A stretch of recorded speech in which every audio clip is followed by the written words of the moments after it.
Estado de São Paulo, Rubens Paiva, 123ª audiência pública, 26 de maio de 2014, Auditório Franco Montoro. Está instalada a 123ª audiência pública da Comissão da Verdade do Estado de São Paulo, Rubens Paiva, no dia 26 de maio, às 14 horas, no Auditório Franco Montoro, sobre o caso Paulo Roberto Pinto, Jeremias. Esclarecemos que a Comissão da Verdade pretende realizar todas as audiências abertas ao público. Informação da mesa. O Sebastião Neto, já está aqui, né? O Murilo Leal, autor do livro A Esquerda da Esquerda, Trotskistas, Comunistas, Populistas no Brasil Contemporâneo, 1953-1966, publicado em 2004, professor da Universidade Federal de São Paulo, Unifesp. José Felipe Rangel Galindo, nosso companheiro, pernambucano, autor da pesquisa, autor de Jeremias, o Trotskismo no Campo, em Pernambuco, 2013. Autor do roteiro do vídeo Jeremias, feito pela Comissão da Verdade do Estado de Pernambuco, Rubens Paiva. Estado de São Paulo, Rubens Paiva. Perdão. O Felipe Galindo fez o roteiro da videobiografia Jeremias, que é interpretada pelo ator, eu vou lembrar o nome dele, Alélia Pinto, irmã do Jeremias. Alélia, cadê ela? Dinho Lima Flor, ator pernambucano, Dinho, da Companhia do Tijolo, Dinho Lima Flor. Então, Alélia Pinto, irmã de Jeremias. Bom, vamos lá.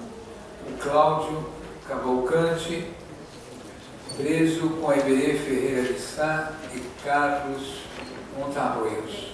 O companheiro Cláudio Cavalcante. E, para completar a mesa, a Maria José de Sá, Maria José Lenir de Sá, companheira da Iberê Ferreira de Sá, autor do livro das Ligas Camponesas Anistia, Memória do Militante Trotskista. E o Martinho Leal Campos, militante do período, Martinho, que veio também a nosso convite. Também vai haver a fala do Boris Vargaf e do Almério Melquiades de Araújo. Bom, inicialmente, até peço desculpas que nós convidamos as pessoas para vir para a mesa, mas vamos projetar dois vídeos. Esse vídeo aqui de São Paulo, que o texto é do Galindo, e um outro vídeo produzido lá em Pernambuco. É isso? É.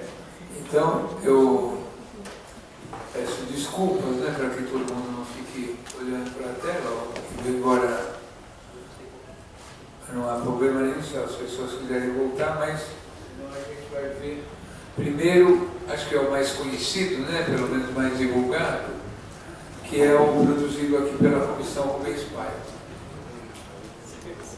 O professor Tulo, embora tenha contribuído enormemente para a realização dessa cerimônia, dessa audiência, ele não vai poder estar presente.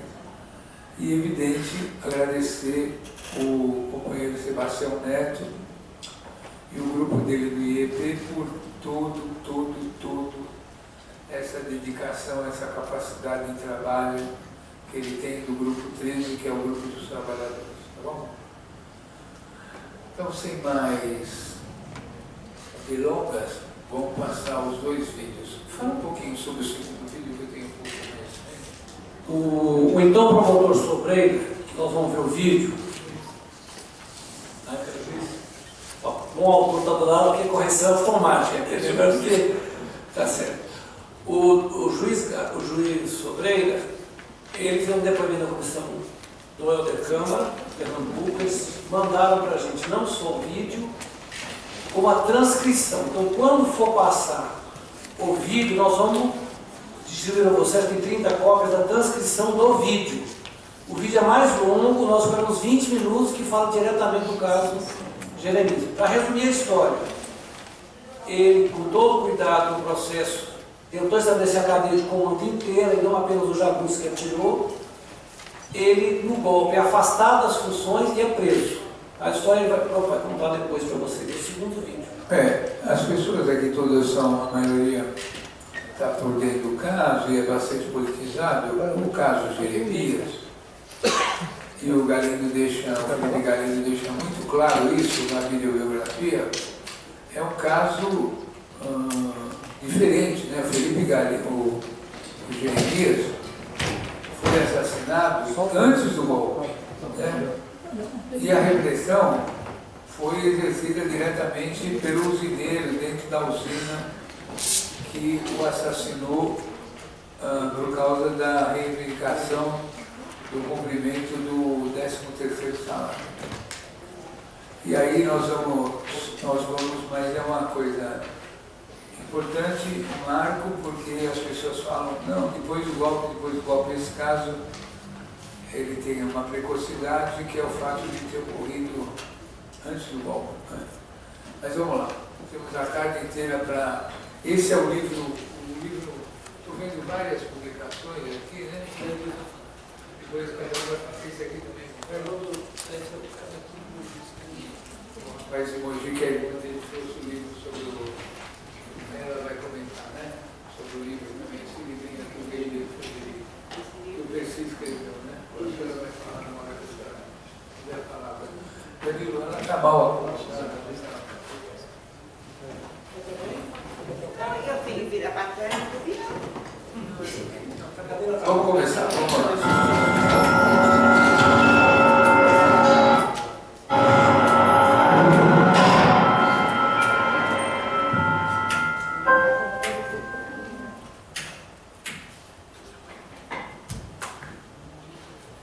Tudo aconteceu muito rápido.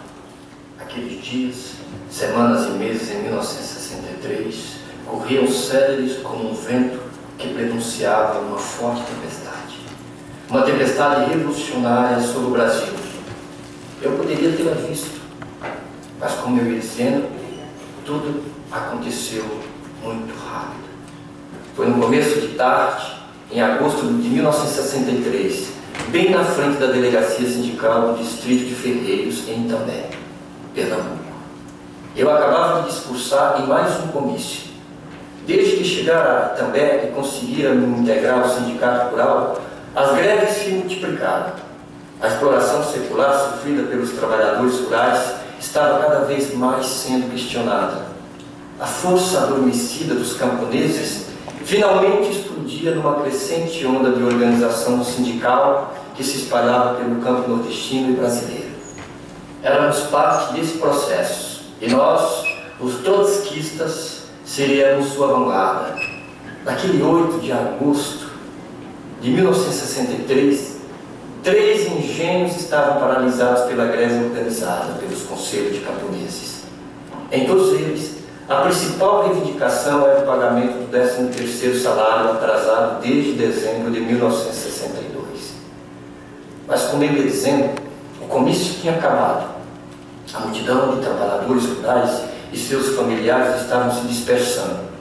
Eu estava conversando com alguns companheiros, falando do meu desejo de que quando vencêssemos mais essa greve, eu pudesse sair um pouco da região e viajar para São Paulo para rever minha família. Foi quando o mensageiro chegou apressado e nervoso. Ele dizia vir da parte de José Borba, proprietário do Engenho Oriente, o mais reacionário latifundiário da região. Segundo o portador da embaixada, o velho Borba iria pagar o 10º na sede do engenho na presença de um funcionário do Ministério do Trabalho. Aí eu desconfiei. Aquilo estava muito esquisito. O Oriente era o que mais explorava os seus trabalhadores de todos os engenhos. Seu Borba dizia, para quem quisesse ouvir, que o ano só tinha 12 meses. e dessa forma não ia pagar de jeito nenhum o 13º. Como ele tinha mudado de ideia tão rápido, não tive muito tempo para pensar. Ao ouvirem que o Oriente ia pagar o 10º, a massa camponesa delirou. Começaram a cantar e alguns choraram de alegria. Se o Oriente havia se dobrado à força da greve, os outros logo se diriam. Me abraçaram e insistiram para irmos logo para lá. Eu não podia voltar atrás e abandonar meus companheiros. Falei para o mensageiro, que estava saindo sorrateiramente, que ele iria comigo. E fiquei bem ao seu lado, ombro a ombro, rodeado de companheiros mais próximos. E fomos a mais uma caminhada que eu temia que fosse a última. Desde minha prisão em julho pela polícia de Arraiz, que as ameaças dos latifundiários aumentaram. Eu estava sendo caçado. Dormia no meio dos canaviais ou nas casas de farinha, pois se os capangas, os latifundiários, soubessem que eu estava numa casa morador da região, lá mesmo eu seria assassinado. A minha segurança só podia ser uma: a força da massa camponesa. Eles não ousariam fazer o que prometiam na frente de centenas de pessoas. À medida que saíamos da cidade e entrávamos pela sinuosa estrada de terra batida, mais e mais companheiros engrossavam a caminhada. À medida que a caminhada seguia no burburinho das falas e das risadas, na poeira da estrada, no vai e vem das canas dançando sobre os ventos de agosto, eu viajava no tempo e no espaço também. E via e ouvia, como no redemoinho de imagens e sons, minha vida, breve, mas intensa vida. Via meus pais, seu Sebastião e Dona Florença, nas lidas da vida. Papai com o comércio de queijos e a gráfica e a paixão pelo comunismo. Minha mãe comigo e meus irmãos, herdara do velho a repulsa às injustiças e o desejo de igualdade social. Mas as coisas foram mudando quando ele passou de proletário para patrão. Eu amava.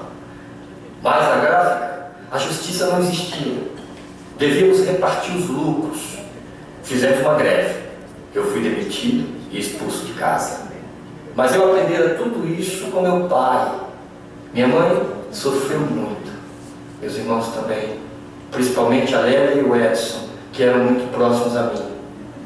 Ganhei o mundo, rompi com o PCB, conheci e abracei o trotskismo. Fundamos os sindicatos gráficos de Mogi das Cruzes, onde fui metalúrgico da mineração geral do Brasil. Organizei piquetes nas portas das fábricas. Fui preso várias vezes. Viajei para a Argentina para trabalhar para a sessão da minha 4ª Internacional nas eleições provinciais. Pichei muros portenhos em Portunhol, nos bairros obreiros de Buenos Aires. Fui para um grande encontro de trabalhadores rurais e camponeses em Belo Horizonte, em fins de 1961, onde conheci Chico Julião, Joel Câmara e tantos outros. Lá foi decidida a minha ida para Pernambuco, para atuar no campo. Recife, Veneza brasileira, cidade revolucionária, idas e vindas entre Recife e També, idas e vindas com fome, sem dinheiro, mas com um coração repleto de sonhos, pichações contra a intervenção imperialista contra Cuba, de novo, mais uma prisão na minha coleção, cada vez mais Itambé que Recife. Minha família? Só em esparsas cartas entregue em mãos. Muita saudade de todos. As caminhadas entre os engenhos, léguas sob um sol abrasante, sede e fome saciadas pelos companheiros pobres nas posses, mas ricos na generosidade. Criamos os conselhos de camponeses, organizamos o movimento sindical na região, vencemos todas as greves. Os patrões tremiam de medo e ódio de classe. Os seus capangas não mais se escondiam, agiam abertamente durante o dia e furtivamente durante a noite, tentando nos intimidar, mas sem sucesso. Tudo caminhava como sempre, até a prisão pela polícia de Arraiz. Foi em fim de julho, levado para a delegacia auxiliar em Recife, fui preso em acusação formal, só para satisfazer os latifundiários. acusado de infiltração pela polícia de Arraiz, neguei a vil infâmia, só revelando minha filiação partidária depois de 3 dias de tortura psicológica. Fui solto. Mas as coisas pioraram. Ah, e como pioraram. Pistoleiros armados rodavam a região perguntando por mim. Capangas a cavalo irrompiam por entre qualquer grupo de camponeses que se formasse. Aguardava uma resposta da direção nacional do partido. Não abandonaria minha tarefa, custasse o que custasse. Só a massa camponesa compacta e corajosa poderia fazer frente a toda a violência do latifúndio assassino. Era ela que estava ao meu redor. Era ela, o ar que eu respirava. Era ela, a minha força e esperança. Era ela o meu elemento. Com ela cheguei à primeira porteira do Engenho Oriente. À frente dela, encarei o primeiro capanga, encostado na porteira com o fuzil, encostado na ponta da bota engameada. Eu disse, eu quero ver o patrão. Ele disse, só entra um. A multidão ansiosa, tal qual uma criança faminta, movimentava-se qual uma onda prestes a arrebentar sobre os portões do inferno. Virei, abri os braços e disse, rapaz, eu quero é paz. Um som incomum naquela situação ecoou vinda da sede do engenho maldito.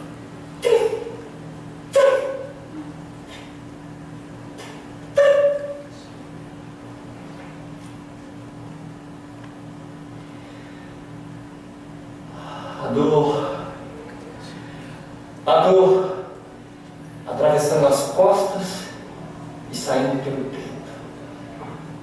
O grito lancinante derradeiro. A fuzilaria bestial e covarde. O tropel insano e desordenado da multidão apavorada.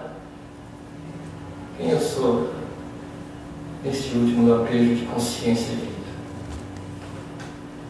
Eu sou Paulo Roberto Pinto, mas podem me chamar de Jeremias.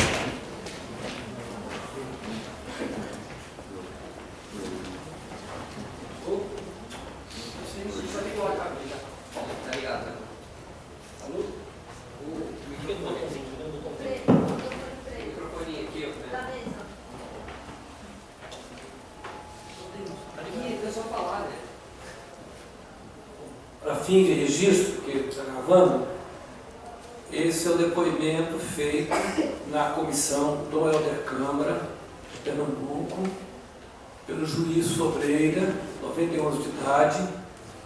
Ele até teria condições de viajar, mas a família, ele, a doutora Célia, que passou o vídeo para a gente, e também a Nádia Brainer, que nos enviou o vídeo e a transcrição.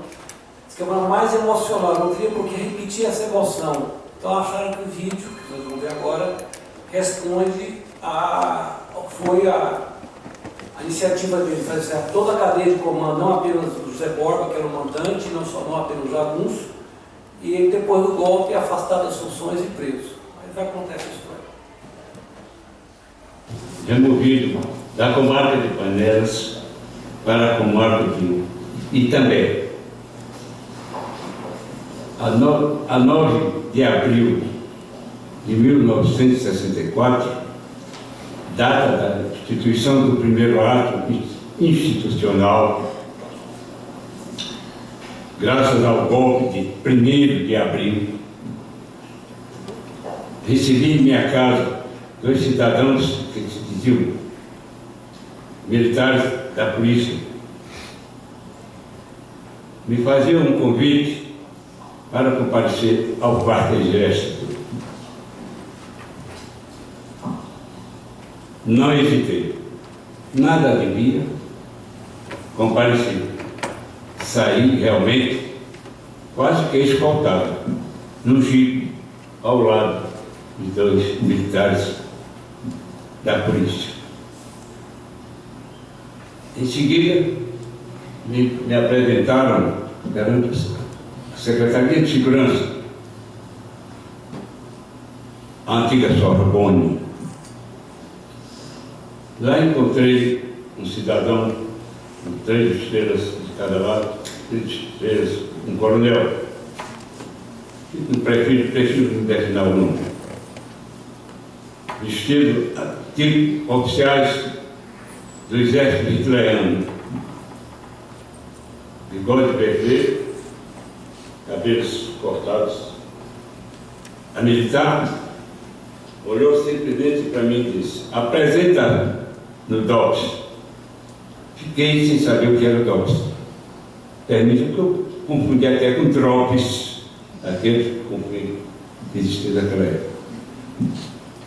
Me apresentaram perante o senhor primeiro-ministro,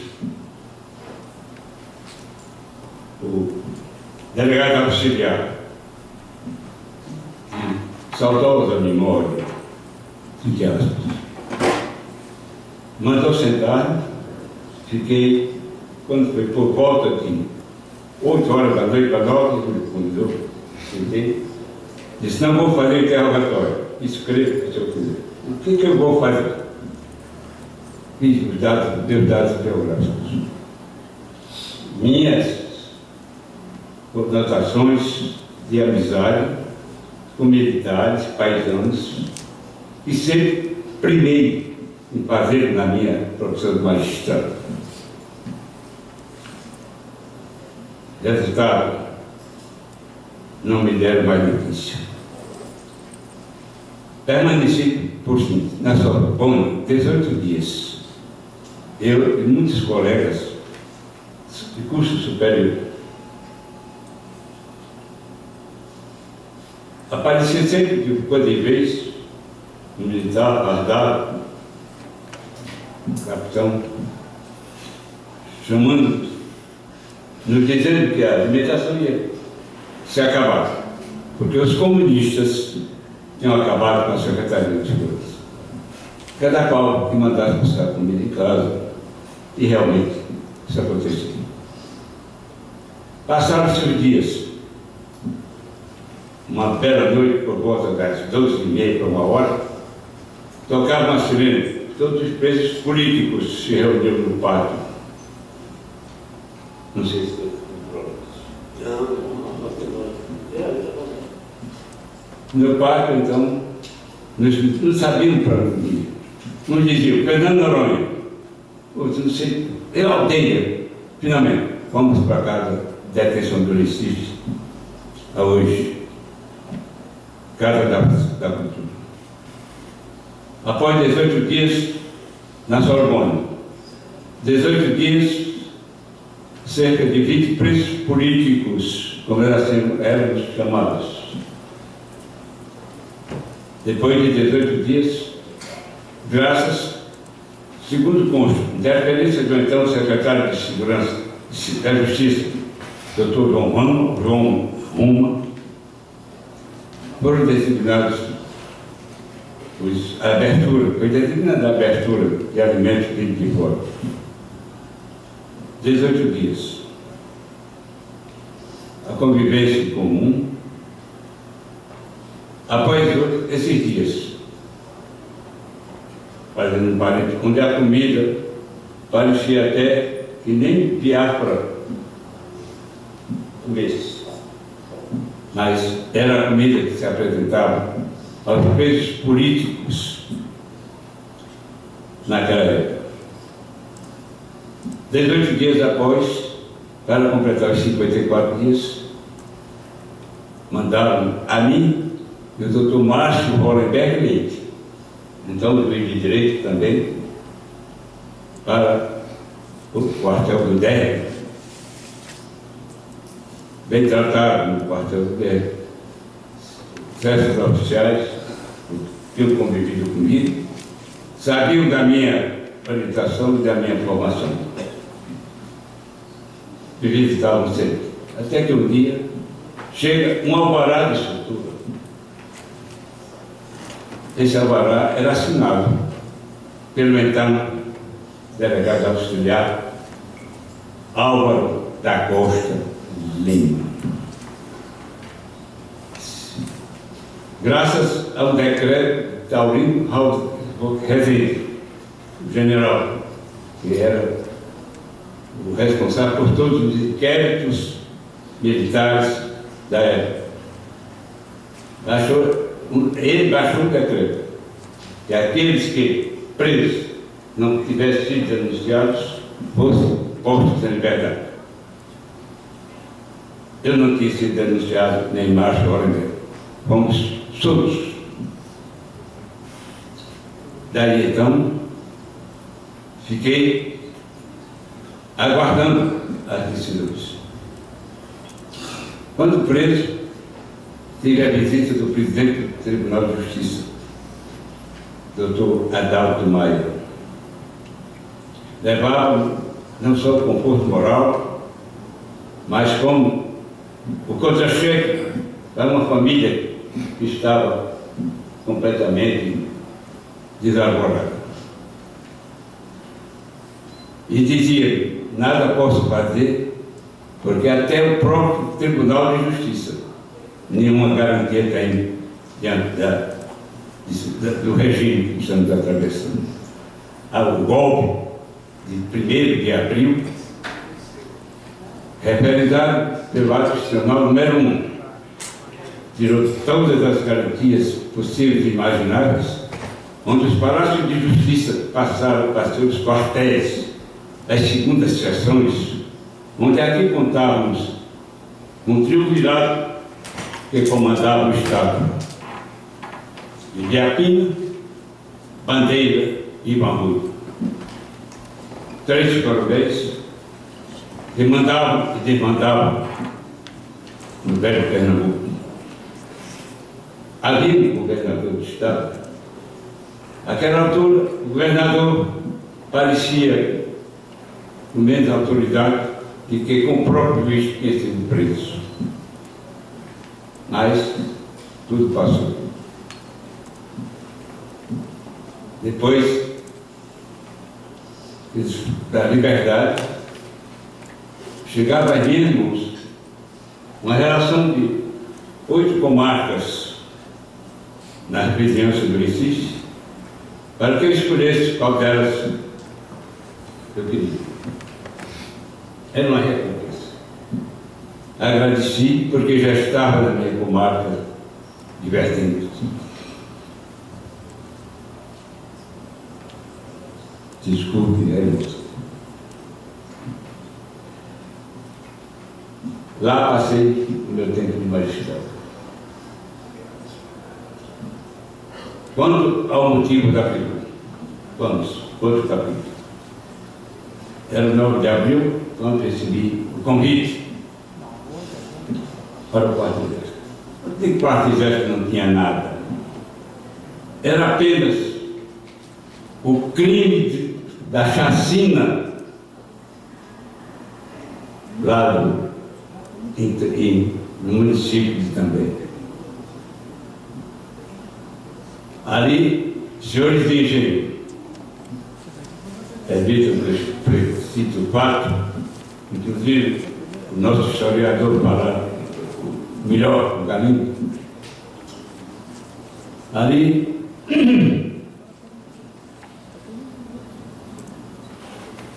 depois desse crime, chegava às minhas mãos nos primeiros dias de janeiro o processo onde era envolvido não só o dono do engenho Oriente, mas seus comparsas proprietários do engenho também. Diante de um simulacro onde o Jeremias explicou, como assim eu digo, na justiça, foi assassinado numa trama divulgada. Era ele, como todos nós sabemos, na época, um trotskista, moço de 22 anos, dizem que do carinho singular, e reivindicavam, naquela época, alguns direitos dos trabalhadores da cana. Entre outros engenhos, ele foi ao Oriente, a convite do proprietário do engenho. Mas o que receberam? Bala. O primeiro a cair, segundo consta dos autos, foi o Jeremias.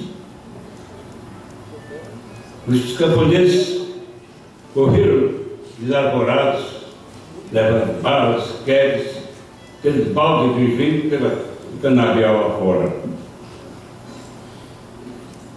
O processo foi feito graças à orientação de um juiz, de um promotor e de um tenente da Polícia Militar. Essas duas figuras, diante dos acontecimentos, foram demitidos. O oficial e o promotor foram demitidos. O juiz, porém, não foi. O promotor era Murilo Barbosa. Murilo Barbosa. Por sinal, eu estive há pouco tempo com a viúva dele, foi isso, doutor? Nós estivemos lá. Murilo Barbosa recebia a denúncia do processo. Era o promotor, então, Valdo.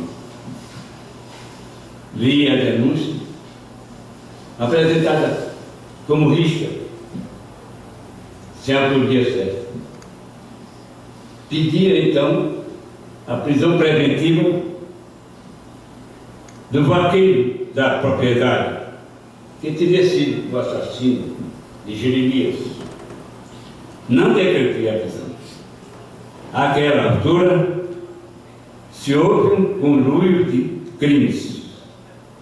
A decretar a prisão preventiva do vaqueiro, teria que decretar a prisão de todos que tomaram parte na chacina. Não deu. Marquei a audiência. O oficial de justiça deu a certidão de que estava em lugares certos e não sabidos. Publiquei edital, como mandava o Código de Processo. Antes do prazo, chegavam também, entre outros advogados, doutor Edson Murilo Fernandes, o velho, e outro advogado que me foi a mim, procurando fazer o interrogatório independentemente da data fixada. Eles apresentariam os réus. Se houver vaga, farei, como realmente aconteceu.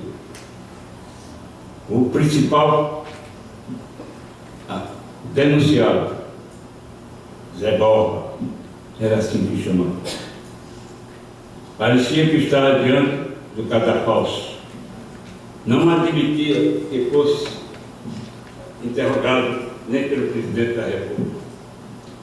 Tal a prepotência. Tratei com toda delicadeza, como sempre, aos réus, dei o direito de falar o que quisesse, porque sempre considerei o réu como o único advogado principal. Se no interrogatório, no decorrer do processo, fosse julgado aquilo que ele tinha dito, absolvido. Mas se dissesse ao contrário, ele estava mentindo, era condenado. Com toda a beleza do tratamento, o Zé Borba contou toda a história, como quis. Depois mais outro, que não me recordo o nome, que já faz quase 50 anos, e o processo prosseguiu. Quando isso foi antes de 9 de abril. 9 de abril me levaram. Passei 54 dias, designaram um juiz, me foi a memória. Esse juiz absolveu todos, por falta de provas, e o processo foi arquivado, que até hoje ninguém sabe onde anda. Sei bem que antes de ser julgado, alguns dos réus comparecer ao cartório onde tinha sido distribuído o processo, requerendo os autos para dar o fim. O escrivão negou. Apenas disse: traga uma ordem do quarto exército, que eu entregarei o processo. Mas o processo desapareceu. E assim, depois desse interrogatório, depois dessa prisão, desse estágio de 54 dias, que o processo foi julgado, eu fui solto. Eu disse: absolvido não, porque nunca me deram nota de culpa, nunca me forneceram qual foi a culpa que eu cometi. Posso dizer que aquilo tudo, para resumir um pouco, como na minha consciência de juiz, ao julgador, quanto vale um dia de liberdade? Um dia. E quanto vale uma injustiça?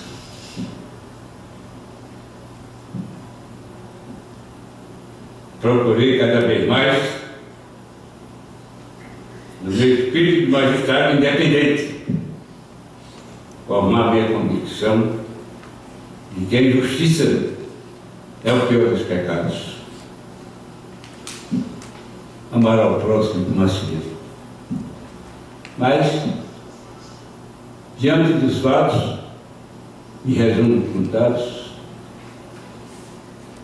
na minha comarca de Vertentes, depois de alguns anos, removido para a comarca de Cis,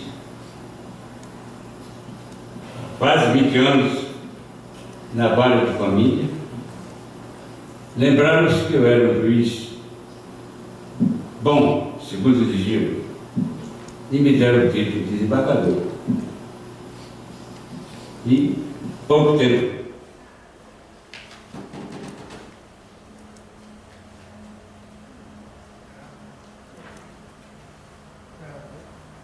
depois me aposentei, atingi a compulsória e voltei ao convívio de todos os meus funcionários.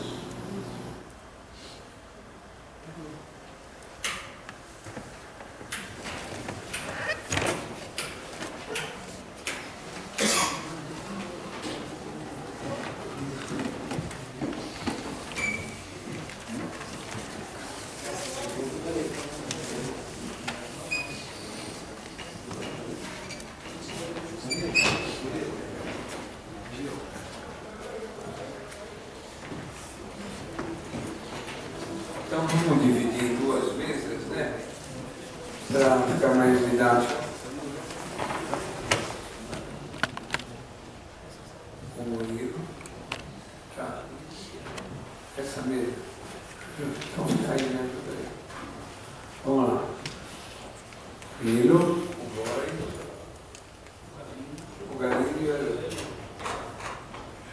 Pronto. Mas aqui você quer que, para facilitar a mesa aqui, pode continuar? Tá. Vamos lá. Então vou passar imediatamente. Quem começa? Murilo, né? Murilo, você começa, por favor. Murilo Léo.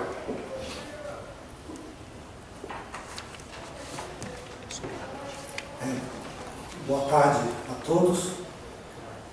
Vou ser bastante breve aqui.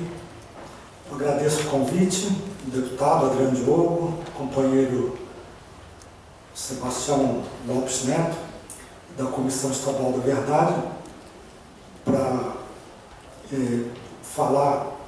fazer um breve depoimento nessa sessão de hoje, uma sessão para nós todos da maior importância.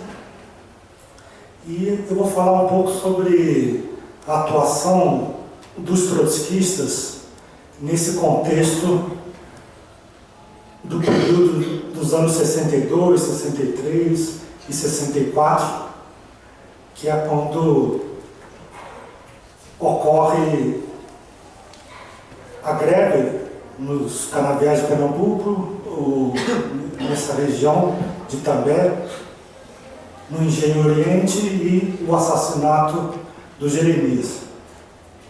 Fica bastante claro nos depoimentos que essa pequena organização, Partido Operário Revolucionário Trotskista, ela atua atacando problemas estruturais do Brasil, que permanecem até hoje, e as articulações políticas, a política de conciliação,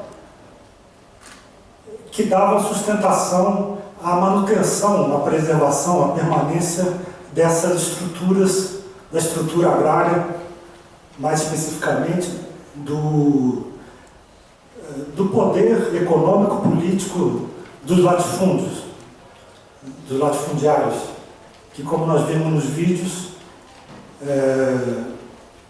se impunham sobre a justiça em Pernambuco e no Brasil todo, né?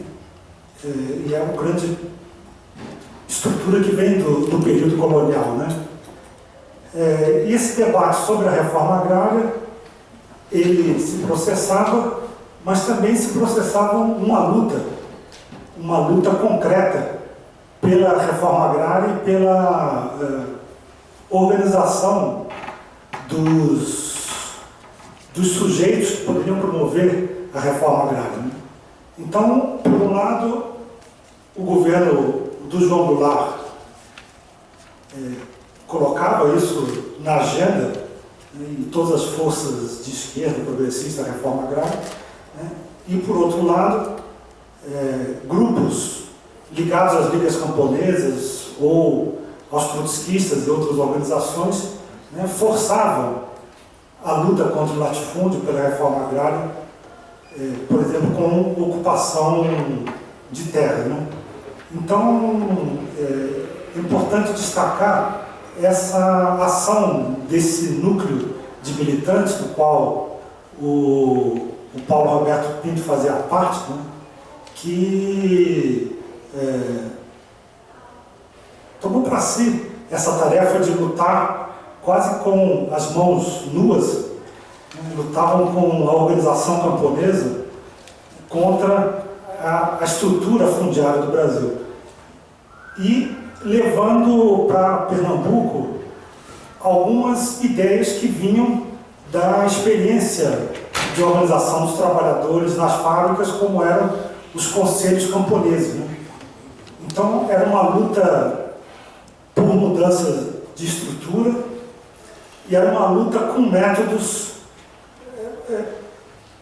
até certo ponto pouco conhecidos e pouca tradição, que era essa organização, ao mesmo tempo articulada com o sindicato e com as ligas camponesas, mas também promovendo a organização dos conselhos de camponeses, que era uma organização de base, né, que os trotskistas promoviam em Pernambuco, onde havia uma organização, uma presença trotskista maior nesse meio rural.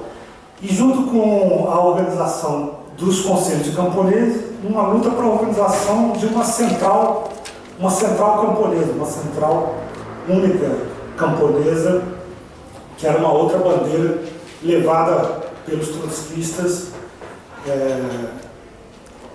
naquele contexto ali do período 62, 64. Os companheiros aqui presentes na mesa vão poder falar muito melhor do que eu sobre isso, porque participaram diretamente nessa luta, né?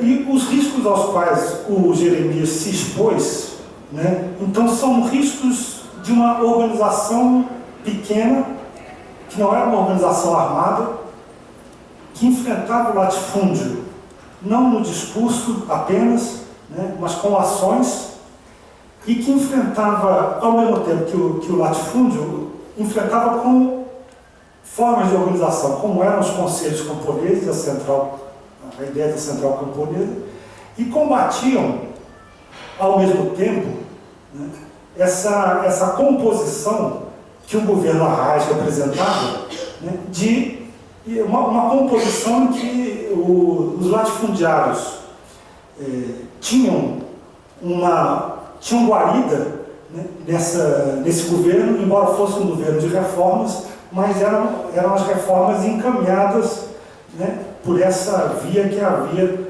bem tradicional das reformas no Brasil, a via da conciliação, né? No Brasil a gente tem poucas reformas, poucas conjunturas em que as reformas são impostas diretamente pelos principais sujeitos interessados nessas reformas, né? Pensando nas reformas da própria abolição da escravatura, por exemplo, né? E a proclamação da República, muitas vezes são os setores conservadores que, depois que o tempo amadureceu, eles reprimem os sujeitos da reforma e fazem a reforma, né? Ou então buscam uma reforma que vai enfraquecendo a sua densidade e se transforma, a sua intensidade se transforma quase que numa anti-reforma, né? Uma outra coisa. E esse combate também político dos trotskistas, né, que ao mesmo tempo apoiavam as reformas nesse período, mas também chamavam os trabalhadores a uma organização própria, né, e combatiam a política de conciliação nacional, expunham mais ainda esse grupo à repressão, né, expunham a repressão e ao isolamento naquela conjuntura histórica, né?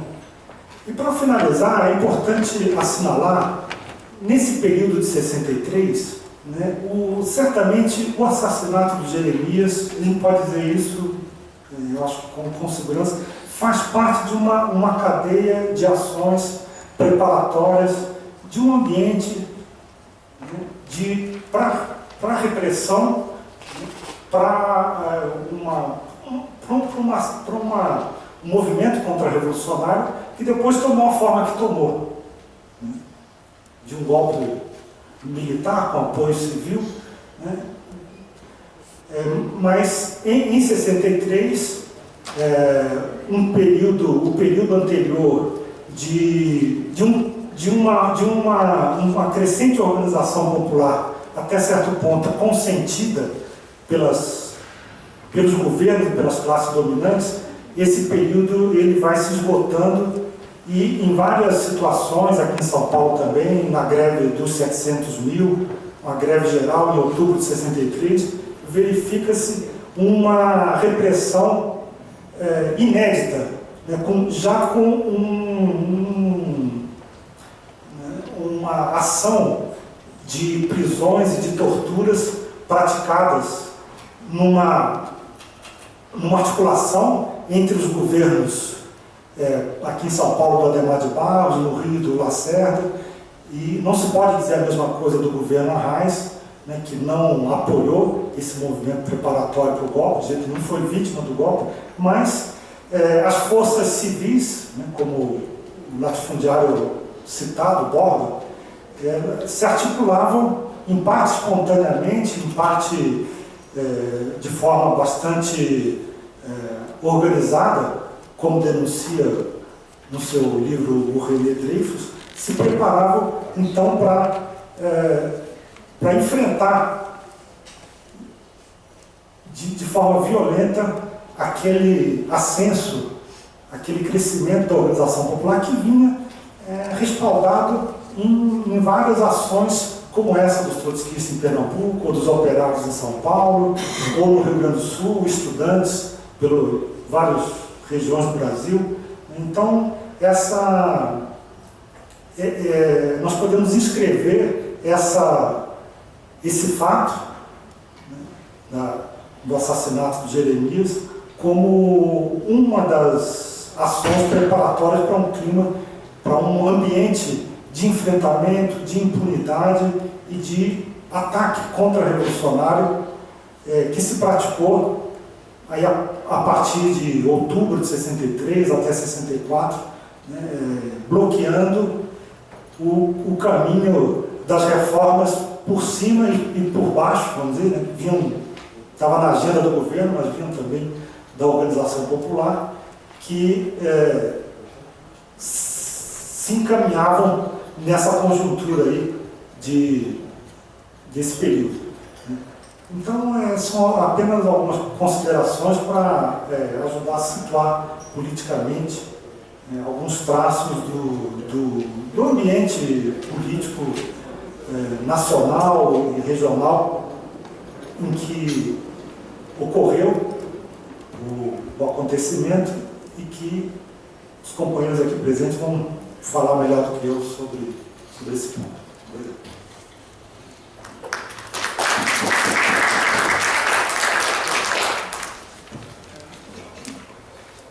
Boris, pronuncia o seu sobrenome. Se apresenta, faz uma introdução se apresentando, que a palavra é toda sua, Boris. Dá o microfone. Bom, me chamo Bernardo Boris Vargaf, fui membro e membro da direção do PORT nos anos 58 até 62. E conheci, portanto, de passagem, mas intensamente naquele momento, o Paulinho, como nós chamávamos ele. Na realidade, quando ele foi assassinado, é que eu descobri que ele tinha tomado o nome de Guerra de Jeremias. Eu não o conhecia como tal, mas com Paulinho talvez tivesse outro nome de guerra. Eu conheci dentro do contexto de um grupo pequeno de Mogi das Cruzes, constituído por ele, por um companheiro, não vou dar nomes, por um companheiro e sua companheira, e mais um outro companheiro metalúrgico, eram 4 pessoas, que eu acho, a memória não ajuda muito, mas eu acredito que eles estavam em ruptura ou com o PCB ou com o PCdoB, que era uma estrutura evidentemente muito diferente do que é hoje. Era realmente um partido maoísta, com quem os trotskistas, paradoxalmente, mantinham relações extremamente cordiais naquele momento.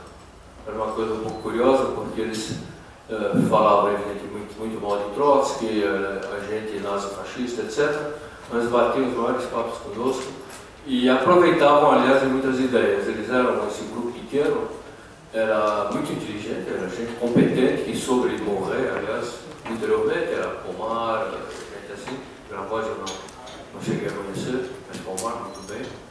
E era gente extremamente eficiente, dedicada, inteligente, e que no fundo não acreditava nas bobagens que diziam. Mas por razões de política local, internacional, ser chamado de trotskista era ainda mais feio do que hoje. E eles não fugiam muito dessa pecha, mas no fundo eles tinham uma política que procurava se aproximar. Houve muitas coisas curiosas que ocorreram, gente que nós naquela época havíamos colocado em contato com eles e que no fundo aderiram a eles, o que mostra que a proximidade era grande. Não vou dar nomes, mas a gente conhecida e que vive ainda, e que legitimamente achou que tinha que mudar, mudou e passou do que passou a ser o PCdoB anteriormente. Então eu conheci o Jeremias nesse contexto em que eles se aproximavam de nós, esse grupo de 4, desapontados pelo stalinismo, com uma formação teórica, evidentemente não muito aprofundada, mas suficientemente forte e com consciência bem clara do que queriam, e os laços se desenvolveram muito rapidamente. Em seguida eu perdi o contato por iniciativa minha e de fato eu nem sabia, antes do assassinato e tudo isso, que Paulinho Jeremias se encontrava e ainda mais havia sido assassinado nessas condições. Eu quero dizer uma coisa que é importante. Me parece a mim, naquela época havia a mesma ilusão nacionalista que sob outra forma se perpetuou no PT e se perpetua ainda no PT em partidos afins. Era chamada política da Frente Popular. Eu vou sair um pouco do tema Jeremias para dizer uma coisa que para mim me foi bastante interessante. Eu acabo de ler um livrinho pequeno editado pela editora Perspectiva, chamado A Revolução Espanhola. Desculpe, por favor. E esse livro de um escritor francês chamado Pierre Bouet, talvez alguns aqui o conheçam, escreveu uma gigantesca história, uma biografia de Trotsky, uma biografia de Stalin, um livro sobre a Internacional Comunista. E esse livro sobre a Revolução Espanhola é absolutamente fascinante, porque ele mostra coisas que intuitivamente eu sabia, tinha lido de uma forma dispersa em outros lugares, como a política da chamada Frente Popular, que foi responsável pela vitória do Franco, muito mais do que as fraquezas militares da República Espanhola. E o que mais interessante ainda e eu vou procurar fazer, talvez até um artigo sobre isso, fazendo duas colunas: os acontecimentos espanhóis e os acontecimentos em curso no Brasil. É inacreditavelmente parecido. Evidentemente, os marxistas são chamados frequentemente de mecanicistas, né? Está sempre copiando alguém, dizendo a Revolução Russa foi assim, devemos fazer assado, que é uma grande bobagem, ninguém raciocina dessa forma. Mas nos eventos históricos da Revolução Espanhola e do que está acontecendo hoje no Brasil, tem muita coisa parecida. E até gente que você reconhece. É incrível. Tem uma pessoa chamada Lário Cavageiro, que era um político importante, ele se chama de esquerda republicana, e que não foi antitrotskista, embora cedesse a essa política. E esse fulano lembra o Arraes, lembra gente assim, que procura fazer de um jeito, procura fazer de outro, mas é de mediação entre a esquerda e a esquerda oficial, tipo Frente Popular, que na Espanha era massacradora. Mataram mais ou menos 30 mil trabalhadores ligados ao chamado Partido Operário de Unificação Marxista, que não era trotskista, mas era vizinho. Tudo isso para dizer que a história vai se repetindo e que é muito importante ter essa noção. E por isso que eu acho que estudar o caso de Jeremias e de outros desse tipo não é só uma homenagem válida, merecida, à coragem, à disponibilidade e às suas ideias, mas é também uma coisa importante para compreender o mundo. O Jeremias é um micromundo de uma série de outras coisas que vão acontecendo, como certos políticos burgueses hoje em dia são micromundo para outras coisas que ocorrem. Eu acho então que o Jeremias foi realmente um precursor, pois foi uma pessoa que deu uma dedicação total. Ele foi, chegou e não venceu, mas venceu historicamente. Não venceu, porque obviamente teve esse assassinato pavoroso, e no qual eu não gosto muito de dizer que o Arraes participou, não me parece legítimo dizer isso. O Arraes não era que comandava o jagunço, mas ajudou a criar o clima social que permitiu isso, e com a coincidência infeliz do golpe, permitiu aquilo que vimos, ou seja, um juiz honesto que tentava fazer seu trabalho ser marginalizado por uma outra estrutura presa a sua justiça. Eu quero então render minha homenagem modesta à personalidade de Paulinho Jeremias, aos seus três companheiros que me parece, talvez existam, não sei o que ocorreu com eles, que era o grupinho que se havia juntado ao bote, e agradecer também o convite a falar, que foi muito inesperado, falando absolutamente sem preparo, não tinha a mínima ideia que eu ia falar antes de ver meu nome aqui. Muito obrigado.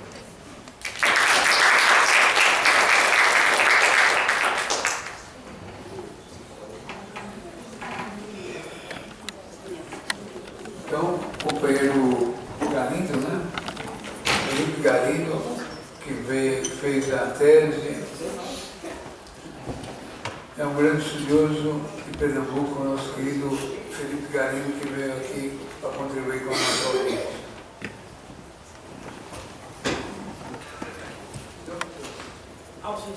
Que mesmo?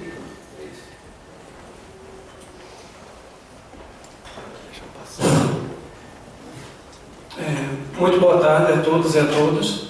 É uma satisfação estar presente nessa sessão histórica da Comissão da Verdade de São Paulo, Comissão Rubens Paiva. Agradeço o convite ao deputado Adriano Diogo e aos esforços de todos os membros da Comissão Estadual e da Comissão Nacional que tornaram possível a realização desse evento. É uma emoção muito grande. Aqui não se trata só do historiador e do pesquisador social. Se trata também de alguém que está integrado à luta da preservação da memória histórica da classe trabalhadora brasileira, da história das esquerdas brasileiras, particularmente da história do trotskismo no Brasil e em Pernambuco. Então vai ser um relato histórico, mas também um relato eivado de emoções, inclusive para estar presente a família de Jeremias, a família do Paulo Roberto Pinto. É um relato que eu quero colocar principalmente no campo da discussão da memória e da história. A pesquisa que possibilitou a publicação do livro, que foi resultado de uma dissertação de mestrado no Departamento de História da Universidade Federal de Pernambuco, defendida e aprovada em agosto de 2010, foi o resultado de uma pesquisa de 10 anos. Uma pesquisa que não foi só minha, foi uma pesquisa também da minha família.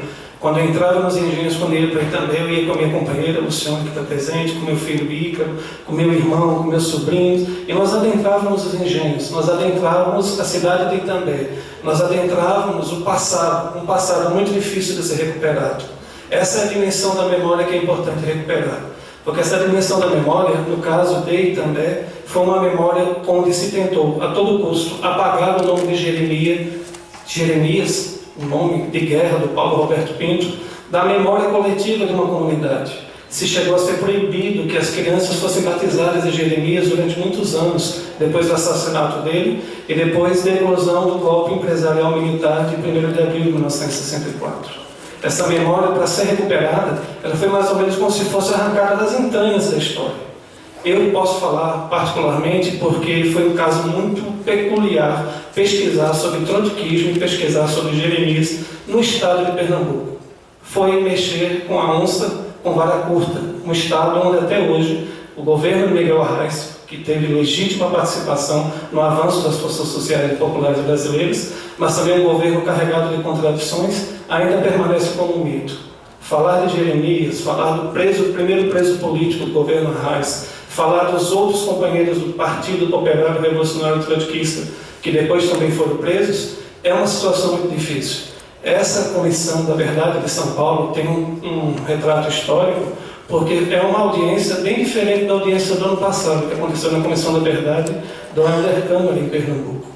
Lá o assunto não foi tratado de uma forma pública com a visibilidade que está tendo, porque justamente se mexe no mito, porque se mexe na questão das contradições e limitações das frentes populares. Então, esse universo de memória, ele também entra na questão da história, desses registros factuais, esses registros documentais que mostram um outro lado disso, um outro lado da história.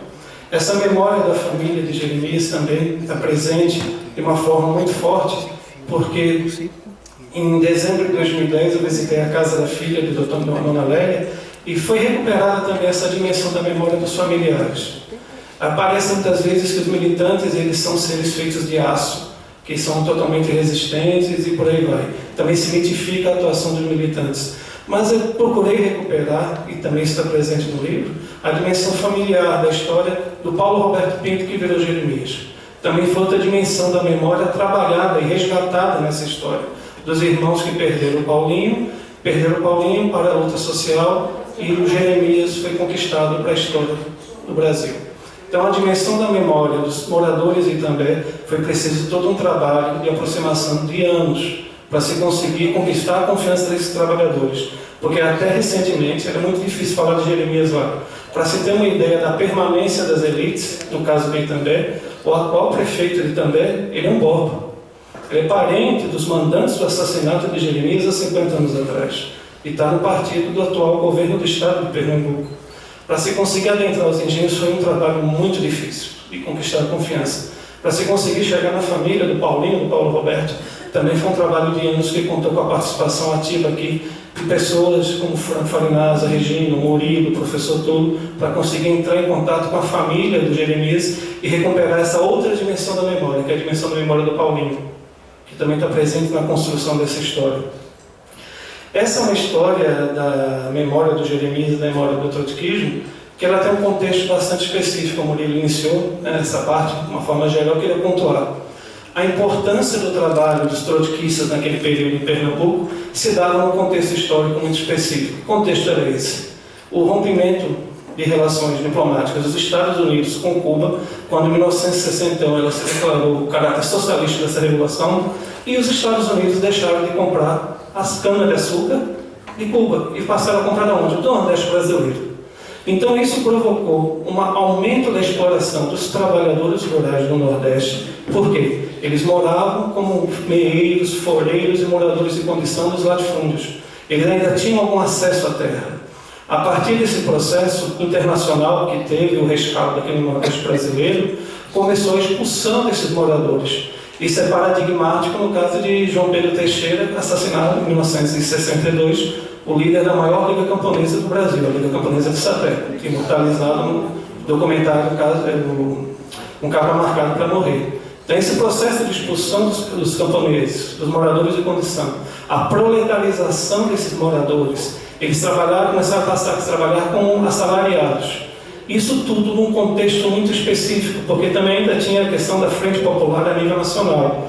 João Goulart, quando assume em 1961, que aí é sintomático, quem está aqui no auditório Franco Montoro, o Franco Montoro era o ministro da Agricultura de João Goulart. E é justamente nesse período que um salto de organização dos trabalhadores rurais explode em todo o Brasil. Até o início de 61, nós tínhamos apenas 5 sindicatos de trabalhadores rurais reconhecidos pelo Ministério do Trabalho. Com um Montoro na frente do Ministério, no governo Janot, esse número se multiplica para mais de 100 no final de 1964. Então, o sindicalismo rural está num processo crescente no Brasil, ao mesmo tempo que as ligas camponesas fazem resistência à expulsão da terra.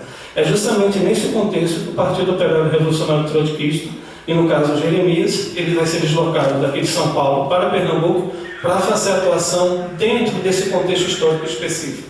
E vai chegar num local onde existia uma ebulição política, uma efervescência política muito grande, que é justamente a questão da Frente do Recife, que governa o então candidato em 62, Miguel Arraes, vai ganhar por pouca margem de votos em 1962 e assume em janeiro de 1963. Mais ou menos nesse período acontece o quê? O plebiscito que João Goulart retoma os poderes presidenciais no início de 63, e em 1963, no mês de março, a decretação do Estatuto do Trabalhador Rural, o que Caio Prado Júnior falava como a segunda Lei Áurea do Brasil, complementação da Lei Áurea do Brasil, quando os direitos trabalhistas da era varguistas, que era apenas dos trabalhadores urbanos, vão para os trabalhadores do campo. Então Jeremias, ele chegou no olho do furacão. E a atuação daquele pequeno grupo, isso o trabalho histórico ajuda a recuperar, como a atuação de um pequeno grupo que estava se deslocando daqui de São Paulo para o Nordeste, que ainda tinha uma visão não tão próxima da realidade, quando a gente pega o Programa Operário para o Nordeste do Porto, de final de 61, começo de 62, e vai vendo a evolução das propostas dos trotskistas, já vivenciando o contexto em Pernambuco, a gente vai vendo que vai tendo uma adaptação e algo mais próximo da realidade, até o golpe em 64. Eles chegam no olho do furacão, e esse trabalho de Jeremias e dos trotskistas, ele ajuda a revelar um outro lado da história. É mais ou menos algo que eu coloco na minha dissertação que está no livro, é como falava Walter Benjamin, estudar a história a contrapelo. No caso, a contrapelo mesmo. Quando se fala em Pernambuco, e essa é uma realidade bem diferente aqui de São Paulo, quando a gente fala de esquerda em Pernambuco, existem alguns nomes. Miguel Arraes de Alencar, Gregório Bezerra e Francisco Julião. Parecia que acabaram a esquerda, não tinha mais esquerda no estado de Pernambuco. Ou seja, era o governo da Frente Popular de Arraes e o Partido Comunista. Legitimamente representantes, de, claro, de vários projetos de transformação política, não discuto isso. Mas esse trabalho ajudou a mostrar o quê? Que existiam outros projetos de esquerda, outros projetos revolucionários e transformação social, num contexto bastante conturbado, que é o contexto um contexto de pré-golpe, é um contexto pré-revolucionário. As propostas dos trotskistas, elas não batiam de frente, no caso de Jeremias, e depois é preciso citar também os outros militantes que continuaram o trabalho dele após o seu assassinato em agosto de 1963. Um deles está na mesa, que é o Cláudio Cavalcante, o saudoso Iberê Ferreira de Sá, está representado pela companheira Lenise, e o Carlos Montarruiz, que não pôde vir do Rio de Janeiro. Também foram presos políticos em outubro de 1963, no governo Arraes, enquadrados na Lei de Segurança Nacional. Então essa história, mesmo sendo de um grupo pequeno numericamente, ela ajuda a compreender as limitações e as contradições de um período particularmente efervescente, particularmente avançado em Pernambuco, porque para os latifundiários, pagar direito trabalhista era algo impensável.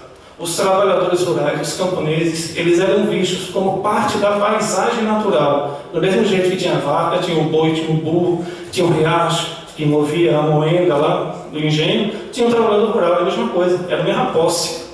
Quando foi feito no ano passado uma série de reportagens do Jornal do Comércio lá em Recife, 3 reportagens seguidas sobre o cinquentenário da morte de Jeremias e que retrataram também um ato político que foi feito no município que também os 50 anos da morte de Jeremias, isso chamou tanta atenção que que o próprio juiz ele entrou em contato através da sua filha, Dona Célia Sobreira, e eu fiz uma entrevista com ele. E essa entrevista, ela ganhou essa repercussão do caso de Jeremias, ela foi tão grande que esse doutor Edgar Sobreira já havia entrado em contato com a Comissão da Verdade de Pernambuco anteriormente, mas ela não havia dado espaço, ela foi obrigada a dar espaço. Assim como a Comissão da Verdade de Pernambuco também foi obrigada a dar espaço a uma fala da Dona Lélia, lá, uma fala numa sessão secreta, diga-se de passagem, porque não houve a permissão da entrada da imprensa na sessão referente ao caso de Jeremias em Pernambuco. E lá foi colocado que o caso já estava mais esclarecido, não havia necessidade de fazer uma nova investigação e que simplesmente o caso de Jeremias ia entrar como mais um dado estatístico no relatório sobre a violência no campo. Então, em Pernambuco, houve todo um cerceamento da possibilidade de investigação, que trata também das questões das relações políticas do governo Arraes. Quando a gente coloca a prisão do juiz Dr. Edgar Sobreira, é preciso falar que a esposa do vice-governador de Miguel Arraes, o Paulo Guerra, que era o maior pecuarista do Brasil na época, era a dona Virgínia José Borba. Ela era sobrinha do mandante do assassinato de Jeremias. Então, o caso de Jeremias não só revela as contradições do governo Arraes, as contradições do governo popular, mas também revela como essas relações elas perduraram e atravessaram o período da democracia populista, até 64, e adentraram o período do regime militar. O doutor Edgar Sobreira, que eu tive a honra de conhecer em Pernambuco, entrevistá-lo, no depoimento dele ele fala, foram 54 dias presos sem acusação formal, que era o tempo necessário de se colocar outro juiz à frente da comarca de Itambé, arquivar o processo e absorver todos os 21 citados. Depois ele estava livre. Isso parece uma prática já. Esse caso de Jeremias ele traz, de certa forma, alguns pioneirismos. O próprio caráter de entrega de Jeremias e dessa geração de militantes antes do golpe parece um prenúncio daqueles militantes que dedicaram sua vida, morreram alguns por isso, na luta armada durante o período da ditadura militar. E a perseguição àqueles juízes e àqueles advogados que quiseram simplesmente cumprir o seu ofício e trabalhar com honestidade, investigando os casos necessários. O doutor Sobreira passou 54 dias preso. O promotor que fez a denúncia, que conduzia as investigações iniciais do inquérito, ainda no governo Arraes, foi exonerado e acusado pelos Borbas de subversão caluniosa. Ele passou 14 anos respondendo o processo, sendo acusado pela família Borba, e perdeu o cargo de promotor público. Para não enlouquecer, eu entrevistei a viúva dele e o filho, ele passou a fazer artes plásticas, emprestado uma assessoria a algumas empresas. Então, como esse caso de Jeremias, ele é paradigmático, não pela, vamos dizer assim, importância quantitativa, a quantidade de militantes que foram regimentados, mas como ele ajudou e ajuda a desvendar várias esferas, seja da memória da família, da memória da população de Itambé, e aqui outro caso interessante também, o caso de Jeremias, ele, desde que começou a ser trabalhado em Pernambuco, também recuperou de certa forma, que eu falo com Martinho, com Cláudio, com Denise, a dimensão da memória dos antigos militantes. Aquela geração pré-64, que foi perseguida, foram presos a Iberê, Cláudio Montarruiz, o próprio Jeremias, e depois continuaram militando, continuaram sofrendo perseguições. Isso também passou a ser recuperado, porque a repressão de classe e a repressão estatal, ela foi uma marca histórica do governo brasileiro, da estrutura social brasileira. Ela não começou no golpe, ela passou a ser refinada e aprofundada no período da ditadura empresarial militar, 64 e 85, mas ela já era existente e ajuda a recuperar essa dimensão da memória. A repressão veio antes. E a repressão não veio só da classe operária, da classe empresarial, da classe dos latifundiários. A repressão vinha dos próprios governos de esquerda. Então, essa questão ela é importante ser recuperada, é importante ser trabalhada, é aquela história marginal que um pequeno elemento ajuda a desvendar outros. E falando, para finalizar, abrindo espaço também depois para o debate, como a história de Jeremias e de outros militantes, ela ajuda a verificar uma coisa muito importante que às vezes passa desapercebida. E a gente só olha o passado com os olhos do presente. A importância de conhecer, desvendar e articular esse passado com o presente está justamente nos dias de hoje. A nossa democracia, os limites estruturais da nossa democracia, eles devem ser compreendidos a partir de quê? A partir da derrota histórica de 64, mas também a partir da ausência dessas pessoas, dessa geração. Entender a democracia de hoje com suas imperfeições, com violência policial, com casos de corrupção, com todas as bandeiras de luta que estão aí nas ruas desde as jornadas de junho, ajuda a entender por quê, como fazem falta um Paulo Roberto Pinto, um Jeremias, como fazem falta um Marighella, um Carlos Lamarck, Yara Waldberg, como fazem falta os militantes, homens e mulheres, jovens e mais idosos, que foram trucidados no período da ditadura. Como esse pessoal faz falta na história do Brasil? Entender a nossa história de hoje é compreender essa lacuna gerada pela repressão de classe e pela repressão estatal. Então, essa dimensão histórica, Jeremias tem. Entender por que os caminhos foram feitos de determinadas formas, porque muitas vezes as forças reacionárias e conservadoras, elas determinaram que rumos foram tomados, foi porque esses companheiros tombaram. E a democracia, que nós estamos construindo a cada dia, sente falta deles. Falar dessa história, recuperar essa história, mesmo que a gente mexa com os mitos em Pernambuco, isso é muito forte. Vocês não têm dimensão como isso é forte em Pernambuco.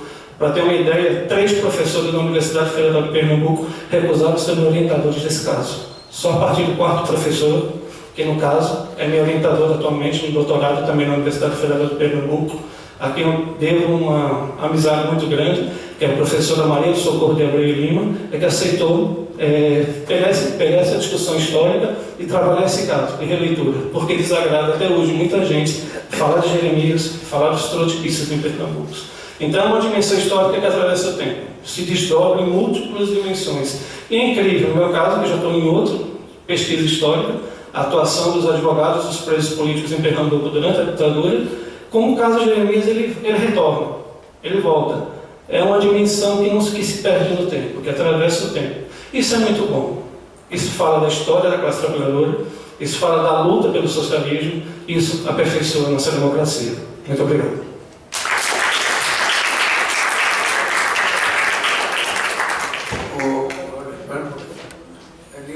Aquele segundo vídeo, pede para degravar o áudio para a gente ter aquele testemunhal lá. Galindo, deixa eu fazer uma pergunta. O Neto também vai querer... Não, como ouvir todas as falas, depois a gente vai para os detalhes. O livro, olha, o Felipe trouxe o livro, está à disposição o livro aí o livro do Felipe, da pesquisa do Felipe, do Carlos Jeremias. Qual que é o livro? É esse aqui, ó. Não pode vender uma música, não custa. É que justamente esse livro, né, que foi feito pela editora da Universidade Federal de Pernambuco, como foi uma edição limitada, e o preço ficou um pouco alto, R$50. Tá bom, o livro está à disposição. Vamos lá. Próximo agora é a irmã do Adélia, companheira Adélia, irmã do Adélia Pinto, irmã do Jeremias. Só para você falar aqui ou aqui? Só se você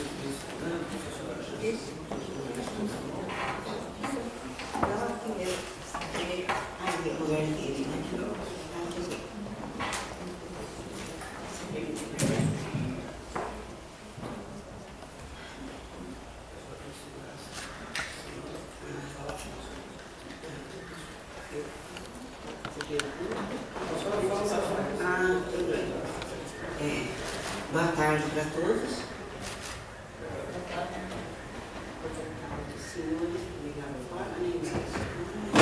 Hoje estou aqui Leire Maria Pinto, irmã de Paulo Roberto Pinto, assim como o meu irmão Wilson Fiel Pinto e o Edson Kleber Pinto. O Wilson, os 2 irmãos e eu, atualmente vivos, né? Os outros já faleceram. Hoje, eu achei que era apenas uma homenagem para ele. Eu estava em dúvida, então teve assim, o que eu vou fazer aqui? Aí eu falei, prestar essa homenagem, eu agradeço muito a família, agradece muito, do fundo do coração. E estou satisfeita de ver o pessoal que me acolheu tão bem lá em Recife, a Lucione, esse amor de pessoa, Danilo, essa pessoa maravilhosa, que é para para nós da família, e principalmente para mim, entendeu? É uma luz que apareceu na minha vida e, consequentemente, na minha família. E deu um reboliço muito grande na época. Porque depois de 47 anos que esse irmão havia desaparecido. Não tem problema, está aí atrás. Depois de 47 anos que nós sofremos esse golpe, com a morte dele, do meu irmão Paulo Roberto Pinto, a minha mãe, na época, não quis que nunca mais tornássemos a falar sobre o assunto, pelo que aconteceu. Uma pessoa que não usa arma, que está apenas ligado no sentido de amor ao próximo, de entendimento, que tinha a veia política, que estava nele, mesmo porque já foi falado aqui, que a nossa família prosseguia do Partido Comunista Brasileiro. Então, os meus pais eram comunistas. Logicamente, os filhos pegam o exemplo. Meu pai também já foi, inclusive, em Mogi das Cruzes. Ele era uma pessoa assim, bem conceituada na época, um trabalho, tudo mais, foi uma pessoa bem conceituada, mas era vermelho, conforme todo mundo comentava. Depois foi adquirindo mais assim, poder aquisitivo, banco de queijo e tudo mais. Então ele foi modificando de operário para uma pessoa mais assim da burguesia, o modo de dizer. Do outro lado, nós éramos seis filhos, 5 homens e eu de mulher. E o que aconteceu? Todos nós ouvíamos todas essas conversas de partido e livros. Nós vivemos nessa situação, inclusive na época de fazer várias pessoas fazerem em casa aquelas mesas enormes para poder discutir a política. Então nós éramos não só fazia-se mesmo o partido e tudo mais, como comunistas mesmo. Desses 6 irmãos, meu pai também era bem assim, machista, né? Não vai trabalhar, não vai porque sou homem para cuidar da minha filha, mas os demais todos trabalhando, os meus irmãos. O Paulinho, ele era à parte, ele era uma pessoa à parte. Entendeu? O Wilson, que é o mais velho, com 6 irmãos, uma situação difícil e tudo mais, então ele tinha até o apelido de camelão. Ele nem estudou, era só até o primário, pronto, e todos trabalhando.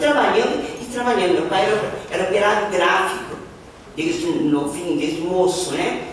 E com tantos filhos e tudo mais, então a nossa família é uma família assim, bem sofrida na realidade, para poder criar os filhos, fazer a sua família e tudo mais. Mas também por trás a política. Tanto é que o meu irmão, o mais novo do que o Edson, recebeu o nome de Luiz Carlos. Por quê? Luiz Carlos Prestes era do Partido Comunista, então pôs o nome do meu irmão, do outro, de Luiz Carlos, em homenagem a Luiz Carlos Prestes. Então isso era como se fosse um almocejante a política em Mogi das Cruzes, na pessoa do meu pai, Sebastião Pinto de Santana. Tinha um advogado em Mogi, Dr. Jair Batalha. Ele era o advogado, nós estávamos numa situação um pouco melhor no comércio, então qualquer coisa ali, o Dr. Jair Batalha corria para poder defender e ir para a polícia, uma coisa assim. No meio de todo esse tumulto, foi melhorando. Meu pai tinha laticínio, depois tinha mais balcão de queijo, na feira. Então, como ele era tipógrafo, quando ele saiu da gráfica, ele teve a organização, uma coisa assim, então montou uma gráfica em Mogi das Cruzes e nós participávamos. Era o tempo do suíço, a Humberto, por exemplo, ele era uma pessoa assim, apesar de não ter aquele estudo acadêmico, ele era uma pessoa super inteligente, político e também um pouco também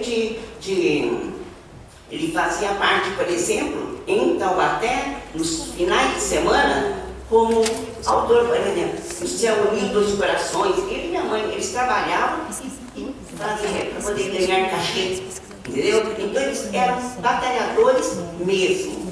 E Mogi das Cruzes, conforme que estava falando, foi crescendo todos os filhos ali no queijo. Meu pai fala, da casa nós construímos, os tijolos eram queijo prato, o reboque seria a manteiga, que nós levantávamos 2, 3 horas da manhã, a hora que chegava um caminhão de Minas, e todos os filhos lavando os queijos, fazendo uma coisa, fazendo o Wilson, levando até quase São Paulo, aquelas bolsas, para vender. Então ele era habilidade de camelão, era camelão mesmo. Tanto que esse moço trabalhou. Tinha 5 irmãos em casa, o pai e a mãe, então foi bem penosa na realidade. Mas tudo bem, e fomos. Quando chegou, melhorou um pouco a situação, o que ele fez? Ele comprou, ele era muito destemido, muito trabalhador, meu pai. Comprou o primeiro maquinário e fez então a tipografia, uma gráfica, né? Então eu lembro que à noite, por exemplo, ele falava assim, a minha mãe falou, põe o nome de São Jorge, põe o nome tal. Aí ele pegou, levantou e falou assim, ele era bem alto, né? Ele falou assim, não, a terra que a gente consegue ter a nossa casa, o nosso teto, que foi lá que a gente comprou a primeira casa para nós, entendeu? A terra nos dá, por exemplo, mais conforto, permeio de uma casa, ali é a nossa terra natal. Então vai ser Tipografia Mogi. Então essa tipografia nasceu com esse nome, Tipografia Mogi. Entendeu? Então essa gráfica, como ele era gráfico, né? Então os filhos e tudo mais, o meu dia aqui no mercado, por exemplo, ficar na banca de queijo, era de sábado e domingo, para dar folga para o Wilson, porque ele gostava de jogar bola também, para descansar também um pouco. Então eu ficava sábado e domingo também no mercado, e tinha banca de queijo, e tinha feira e tudo isso. Ele foi crescendo, foi passando os anos.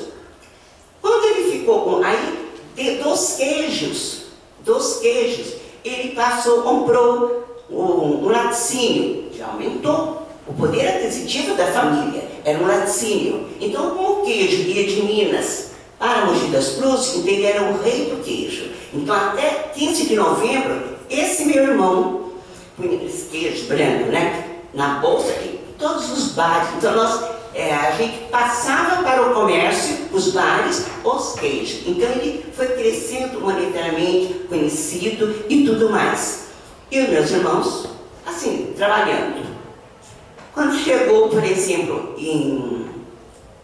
o Paulinho, ele ficou, no domingo, ele tinha maquiagem de sapato, né? E o Edson pegou essa época também, na estação, engraxava os sapatos, usava os homens engraxavam os sapatos. Então trabalhamos mesmo, entendeu? Foi passando o tempo e tudo mais, nós já éramos em 6, né? 6 irmãos. O Paulinho foi crescendo, estudioso, sempre foi muito estudioso, mas ele era diferente. A gente analisa depois, né? Diferente mesmo, viu? Mais estudioso, assim, mesmo como um asseio. Se todos, imagine 5 irmãos, eu era irmã, então tinha de meia e tinha de sapato jogado. Era aquele repugo, né? O dele não. Ele ia para o banheiro, ali tirava a peça de baixo, ele pegava o lenço, ele lavava essas peças e punha no varal. Entendeu? Então ele era diferente em todo sentido. Nós não percebíamos isto. Ele foi trabalhar na gráfica como bloquista, na seção de acabamento. E o meu pai, com tanta coisa para fazer, por exemplo, nos balcões, no laticínio e também na gráfica, eu acredito que na rua Padre João, 284, a gráfica era bem comprido. Por sinal, tem até foto quando eles foram lá. Bem comprido, assim, foi adquirindo máquinas e trabalhando. E o que ele foi notando? Que, por exemplo, como ele já tinha visto ideias políticas, o que aconteceu? Ele foi comparando aquele pai que falava que tinha que ter igualdade, tinha que receber isso, tinha que receber aquilo, a igualdade, mas principalmente na parte econômica. Então ele foi fuçando, não para falar, esmiuçando o que tinha de errado ali para os colegas. Tanto é que no livro tem aqui colegas dele, o Nico, por exemplo, que está aqui, né? E ele também, diferente, ele continuou estudando. Ele fez por onde? Eu quero estudar. Então ele fazia parte da fanfarra também do Liceu Brás Cubas de Mogi das Cruzes. Enquanto todos pararam, o escopo tinha que trabalhar, ele estudava. E lá na firma ele foi notando que não tinha, por exemplo, só da cabeça dele, né? Teria que ter a divisão dos lucros, gente. Olha que cabeça adiantada, em 63. Então, como ele era filho, ele compartilhava da entrada, de saída, de tudo mais. Ele foi fazendo as contas dele e começou a querer exigir do meu pai que dividisse os lucros com os funcionários, que deveriam ser uns 8, 9 ou 10, coisa assim, entendeu? E lógico que ele falou, não tinha cabimento, entendeu? Aí o que aconteceu? Ele foi criando caso. De noite discutiam, eu estava sempre presente, né? Discutiam e tem que pagar isso, tem que pagar aquilo. E meu pai, como pai, entendeu? Que teria que obedecer. Então começou a vir atritos em casa e o Paulinho a favor dos colegas. Aí o que ele fez? Ele pegou todos os colegas da gráfica, né, de serviço, e exigiu para todos eles parassem o serviço se meu pai não aceitasse seria as leis, né? Meu pai achou um absurdo aquilo. E os colegas, ele provando que teria os direitos com os próprios colegas, aderiram às ideias do Paulinho. E o que aconteceu? Uma firma, tipografia, hoje, ela tinha que ter as responsabilidades e tudo mais. Meu pai achou um cúmulo aquilo. Resultado, ninguém voltou para o serviço, tinha as responsabilidades, notas fiscais principalmente, e ele enfrentou o meu pai, entendeu? Fechou. E ficou como ele vai pegar profissionais específicos para as da noite para o dia? Então foi aquele rebu na família, em todo mundo, e ninguém falou que voltaria se ele não voltasse a palavra. A minha mãe pedindo, pelo lado do filho, toda a confusão, todo mundo pedindo meu pai voltar atrás. Resultado, foram conversar com meu pai. Meu pai falou que eles fossem conversar com ele. Foram conversar com ele. Sabe o que meu pai falou? Pelo atrevimento de você, Paulinho, que é meu filho, colocá-los contra o seu pai, todos eles podem voltar ao serviço. Não desconto nada, mas você não, e também não fica mais na minha casa. Aí o rebu piorou, porque o que aconteceu? Eles, solidários, eles eram mais conscientizados das leis, eram mais estudados e tudo. Falou, não, se o senhor não aceita o Paulinho, nós também não voltamos. E foi aquele rebu, porque, meu Deus do céu, o próprio filho fez aquilo.